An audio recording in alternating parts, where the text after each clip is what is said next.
Well, the Ducks win a thriller, a Big Ten thriller. Yes. They beat Penn State, if you didn't see it. Didn't look like it was going to be a thriller for 3 quarters. It looked like it was going to be a good old-fashioned rock fight, and then a football game broke out. Yeah. Wow. Where to even start? Yeah. And I'm not real sure, other than, can you break it down to quarterback play? Well, I mean, Dante Moore played great. Yeah. And Drew Allar, while he had his moments, did not. No. He Drew Allard. Well, And I got the sense, just from watching, so right at the end there, when Drew Allar threw the pick, of course, he had scared face. Mm-hmm. And James Franklin came over to him. And boy, that was pretty icy. Yeah. Did you see that? Oh, yeah. That was, I thought, telling. Because I think if Dante Moore had done that, Dan Lanning is over there hugging him. Yeah. But James Franklin just tapped him on the shoulder pads and said, head up, and walked off.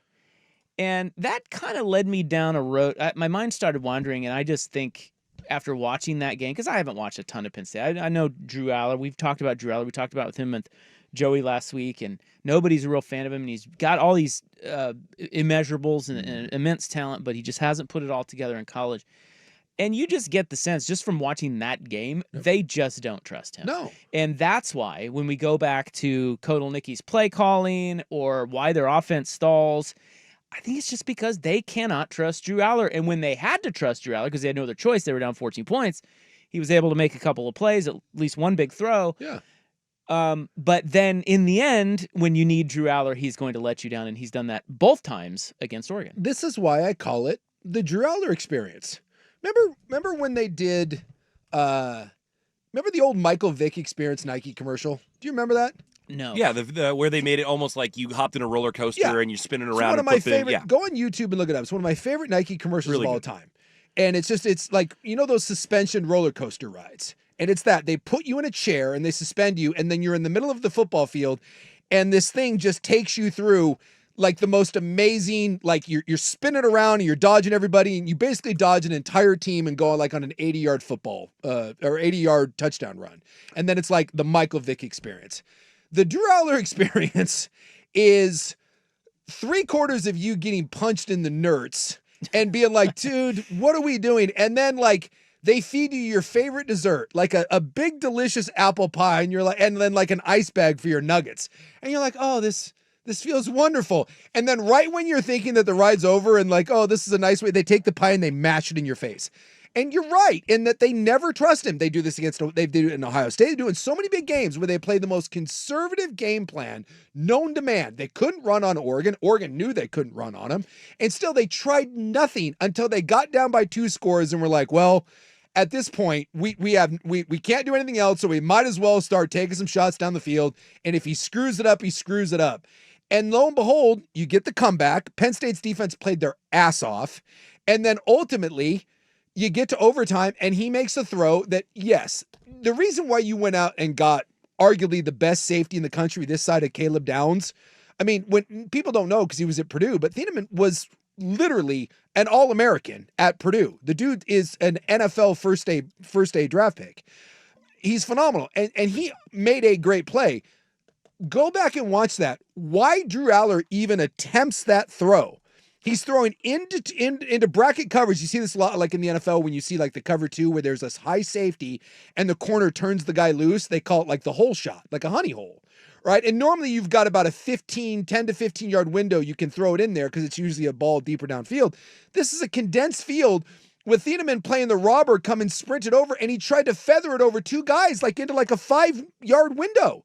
Like, you just can't make that throw. And yet there we are trying to make that throw in overtime. And I think that's why Penn State at times plays the most conservative offense in the world. Yeah. And yet we still have to listen to somehow, because he's a 3-year starter, that this guy's like a big time quarterback. And he just isn't. I don't want to like kill the kid. It feels like he's almost enough. Like he evades pressure and he stays up and he's close to making the throws, but he just isn't there. Can I also offer a counterpoint? And I really want to be careful not turning this into a Drew Allar show. Yeah. I mean, the Ducks won a huge game, and there's a lot to talk about on their side, and we'll get to all of that. But I think he is an interesting guy. Is there a case to be made that Penn State has done him a disservice by not trusting him, by playing this way, right? Because if you've had this is his third year starting there. Yes, third full year. Yeah, so he's had 2 full seasons starting there, and this is he's almost halfway to his 3rd season. If you had unleashed him and lived with some of his mistakes for a couple of years, Yeah, maybe it's perhaps he's much better now. perhaps. But it's almost like he's been shackled, and then when you unshackle him, when you have to, because you have no other choice, it turns out bad, and then you wonder why. Well, maybe it's because you've kept him in shackles. So I don't know. But the difference in this game to me, because it ended up obviously being by the narrowest of margins. And look, there's lots of ways, and look, you can break down this game a million different ways, and I'm sure we'll do a bunch of them. But yes, the difference in these two teams, even though I just think Oregon's better than Penn State. I thought they were better going in. I think if they play on a neutral field, I think Oregon wins 8 of those. I thought Penn State was very fortunate to be in the game. But yes, Dante Moore versus Drew Allar. At the most important position, if you watch those two guys play and think that they are in the same tier, you're fooling yourself. Dante Moore, there's a chance Dante Moore is the #1 overall pick next year, that he could be a 1-year starter in college and he's done. There's a reason why Drew Allar is on his 4th year of college and is not going to be a first-round pick. And in that game, I thought it spoke volumes when push came to shove, the plays that Dante Moore can make versus the plays that Drew Allar is doing and the confidence they have. Oh, yeah. And yes, that was a giant difference in that game, was very big Moore difference. versus Allar. Well, Moore, I was most impressed with his poise. Yep. We haven't seen a whole lot of him outside of UCLA or a couple cupcakes for Oregon, Yeah. right? So we were kind of wondering, how would he handle this? And dude, that environment is freaking nuts. It's awesome. I loved it. I'm sure that was so much fun to play in, but that can rattle even the best of them. Yep. And it did not with him. And, he just it really does come down to that. Drew Allar he made 2 less plays. Dante Moore made 3 more plays, and that really was it. Yep. Because it was 4th and 1 with Penn State up 7 in overtime, and if Dante Moore doesn't skid across for a first down, I think it was him. They ran the quarterback keeper. Yep. This game's over, and we're not talking. I think we're talking the same about Oregon and whether they won or lost the game, but they don't win the game. So again, back to coaching. If Drew Allar's been shackled, isn't Dante Moore a case in point that raw talent needs coaching and a little experience? Absolutely. Because look at him. He is the best example of the quality of the coaching of the Oregon staff. They saw it in him, and I probably speak for some Duck fans who saw when they signed Dante Moore back then, was like, ooh, really? Like, I mean, I get the, raw ability, but boy, he didn't do much at UCLA, and is that really the best guy? But they saw it, and they are showing that when a guy not only has the talent, but then he gets some experience, grows up a little bit, and then, oh, by the way, is coached the way the Will Steins and the Dan Lannings are coaching him. That's the difference between Dante Moore and Drew Allar out there, because they're both extremely talented. Yeah. So I don't know, man. Moore, his poise was what I took away from that game more than anything else. Yeah. That guy's a baller. And we talked about this on Friday. He was plus 4,000 to be the #1 pick in the NBA in the NFL draft And next the year. NBA draft too. And the NBA. Like a Charlie Ward sort of situation. He is now at 2,500. Yeah.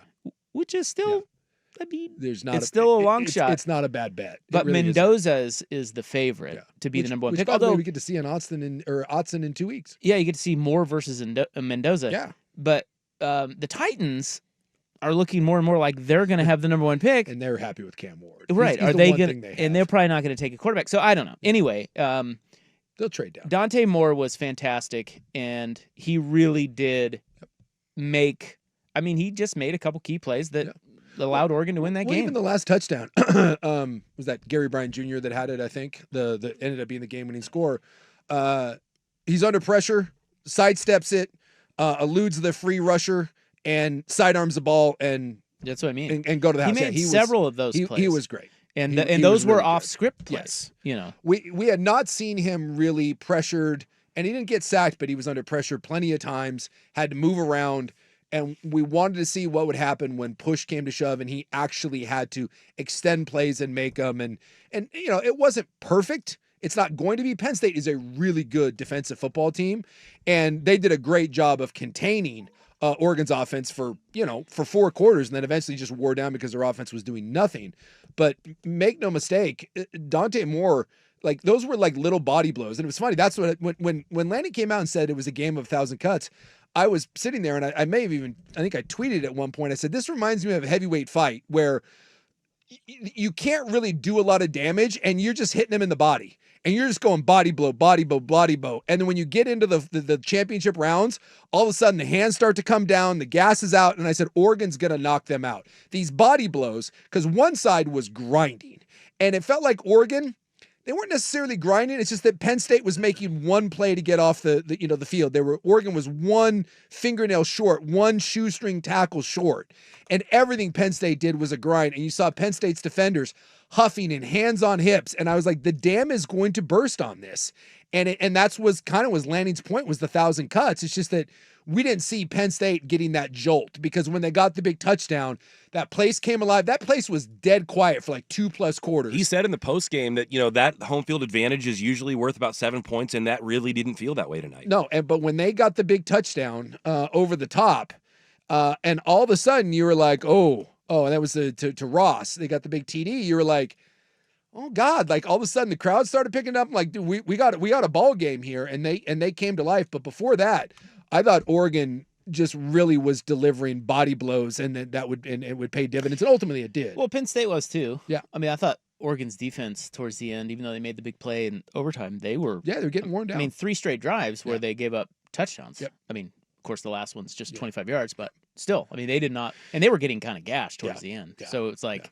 Well, and finally, I thought Penn State actually got creative, and they were starting to use some of the jet motion and trying to get some angles on blocks. But that was the other one. Is I've always said teams will tell you what they think of the other side by their game plan. And I promise you, Penn State thought that they could line up and knock Oregon off the ball and ram it down their throat. And I couldn't believe that it took them 3 quarters to realize that you couldn't do that. The other group, if Dante Moore gets my game ball for, number 1, my second game ball goes to the entire defensive line. I thought that defensive line, which was a question mark for me coming in, I thought they played phenomenally. And that is a really good physical Penn State team. And Oregon's defensive line, and when's the last time you said that? Like an Oregon D line, everyone, talks about the Oregon offense, but dude, this D line was a Big Ten bully. That was an Ohio State type of effort where they just smack you. You're like, you're not going to run against us. And that was the thing, is it felt like they made Allar uncomfortable all day, but they also plugged the run against 2 of the country's best running backs. So impressed.